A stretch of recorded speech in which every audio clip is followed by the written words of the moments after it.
regard de la cyclologie, il n'y a rien d'irréversible. Aucune conquête n'est définitive. Et aucun échec non plus, d'ailleurs. Et tout est remis en question en permanence, au bout de quelques années. Il y a des gens qui veulent appliquer à l'histoire et à la société des grilles sur le long terme. Le paradoxe, c'est que sur le long terme, c'est le cycle, justement, qui est la constante. C'est-à-dire qu'on est certain, par exemple, sur le long terme, qu'il y aura des hivers tous les ans, des étés tous les ans. Donc on est à la fois dans la longue durée, puisque ça se reproduit, mais en même temps, on est dans quelque chose de très bref, puisque ça alterne à un rythme relativement rapide. Donc là, il y a un paradoxe dans la notion de cycle. C'est à la fois la constante, et à la fois rien n'est complètement établi définitivement. Donc c'est le mouvement qui est la constante.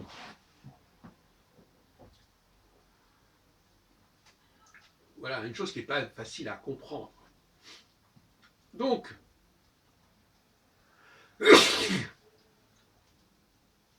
il y a trois dimensions dans l'appréhension du monde.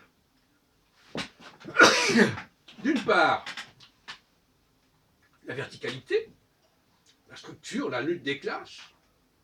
D'autre part, l'horizontalité, la diversité des peuples, qui s'étend géographiquement. Et, par-delà tout cela, la cyclicité, qui n'est ni de l'ordre de la verticalité, ni de l'ordre de l'horizontalité, qui est le fait que ce qui est vertical peut devenir horizontal, et ce qui est horizontal peut devenir vertical. Parce que c'est le propre de la cyclicité. Donc la cyclicité impacte la verticalité et l'horizontalité. Autrement dit, la verticalité, c'est-à-dire le fait que les choses soient stratifiées, n'est pas permanente, est un élément qui peut être remis en question, mais qui reviendra aussi. Ça disparaît et ça réapparaît. Comme le jour et la nuit. Or, ce qui est curieux, c'est que ce que les gens comprennent parfaitement quand il s'agit du jour et de la nuit, ou quand il s'agit du cycle des saisons, ils ne l'acceptent pas concernant la vie politique. Alors que quelque part, on sait très bien que là aussi, les choses peuvent venir et revenir et repartir. C'est le mythe de Sisyphe, c'est le personnage qui monte le boulet ou la pierre jusqu'en haut, et puis la pierre elle redescend, et il faut recommencer indéfiniment. Et il y a des gens qui ne peuvent pas supporter cette représentation, et qui ont besoin de s'assurer que leur combat, il va avoir des effets définitifs, que le résultat sera irréversible. Et là, ça ne va pas, ça ne marche pas. Donc il y a quelque chose là qui gêne, par-delà toutes les critiques qu'on peut faire de l'astrologie, il y a un problème philosophique qui se pose. C'est-à-dire que l'astrologie, quelque part, elle comporte cette dimension cyclique, même si cette dimension cyclique est un petit peu noyée dans toute une sorte d'usine à gaz. Mais elle comporte cela, et c'est cette cyclicité-là qui est, par certains côtés, insupportable. Par certains points. Notamment, par exemple, les femmes. L'autre jour, j'ai eu une discussion avec une dame à propos et qui m'a dit mais l'égalité entre les hommes et les femmes, c'est un acquis irréversible. C'est quelque chose qui ne sera jamais remis en question. Ben si, ça peut être remis en question. Tout peut être remis en question, sauf si évidemment on prend les mesures pour que les choses ne soient pas aussi radicales et aussi dramatiques. Mais globalement, rien n'est acquis, définitivement. Et d'ailleurs, ça, c'est un monde masculin. Le monde masculin, le monde de la science, le monde de la recherche, le monde de l'art, est un monde où constamment, il y a une remise en question. Constamment, il y a des nouveaux éléments qui vont faire que ça ne sera plus comme avant. Et en même temps, ça ne sera plus comme avant, Mais même le résultat qui n'est plus comme avant, lui-même sera remis en question. Alors ça donne un peu le tournis et le vertige à certaines personnes qui voudraient, qui rêvent d'un monde stable, où il y a une évolution. Alors le mot évolution est un mot que je ne supporte pas beaucoup, je dois avouer. Il y a une évolution qui fait qu'on ne peut pas revenir en arrière. On ne peut pas retrouver, par exemple, l'origine de quelque chose, la source de quelque chose, la matrice de quelque chose. Non, il faut aller de l'avant. Et donc aller de l'avant, c'est perçu par un certain nombre de personnes comme étant on ne peut pas revenir en arrière. Mais si, on peut revenir en arrière. On peut, parfois, effectivement, les choses avancent, mais elles peuvent aussi reculer.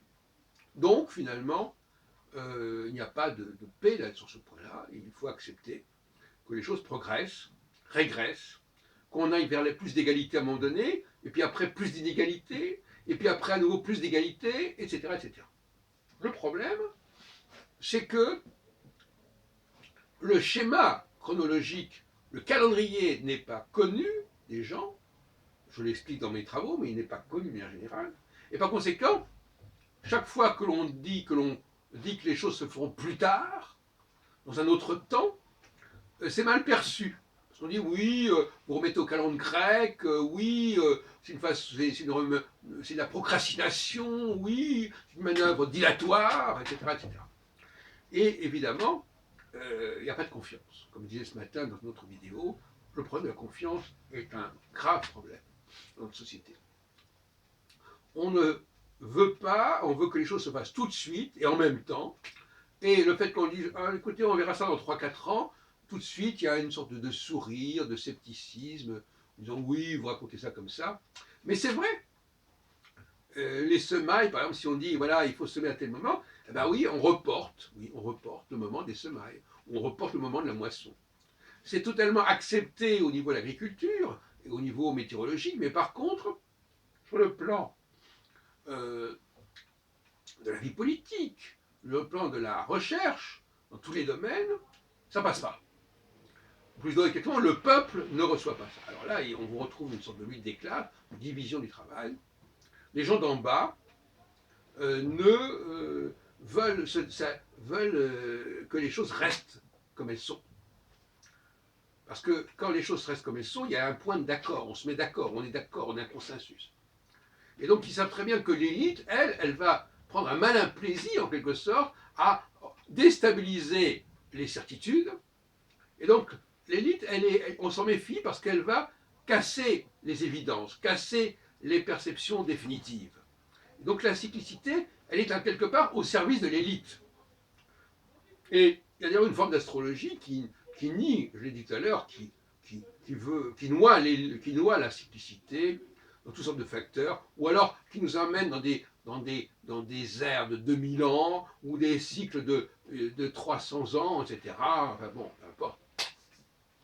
Ce qui est une façon de créer de la durée. Je sais pas, moi par exemple, je considère qu'il n'y a rien qui puisse durer plus de 3 ans et demi. Comme au bout de 3 ans et demi, les choses seront constamment remises en question.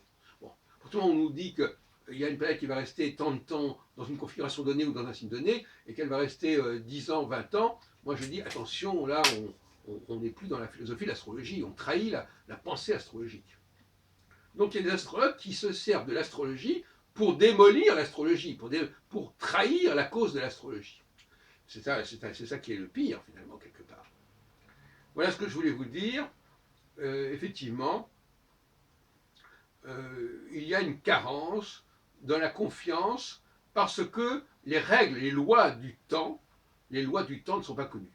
Et on a remplacé ces lois du temps, les lois subconscientes, les lois profondes du temps, par une sorte de processus électoral où on élit les gens pour tant d'années et où le programme est censé être réalisé voilà, tout de suite, etc. Et finalement, les hommes politiques se retrouvent en phase de contradiction insoluble. De la même façon que, par exemple, quand je dis qu'en phase alpha, les choses, on va vers une sorte de processus égalitaire, de répartition égalitaire, qu'en phase oméga, on va au contraire affirmer les différences. Bon. On ne peut pas jouer les deux choses à la fois. On ne peut pas à la fois séparer et rapprocher. Donc il y a un temps pour séparer, un temps pour rapprocher. Et le problème, c'est que seule la cyclologie alpha-oméga que je défends est capable de fixer le temps du rapprochement ou de la séparation. Et donc il y a là un manque criant au niveau cognitif.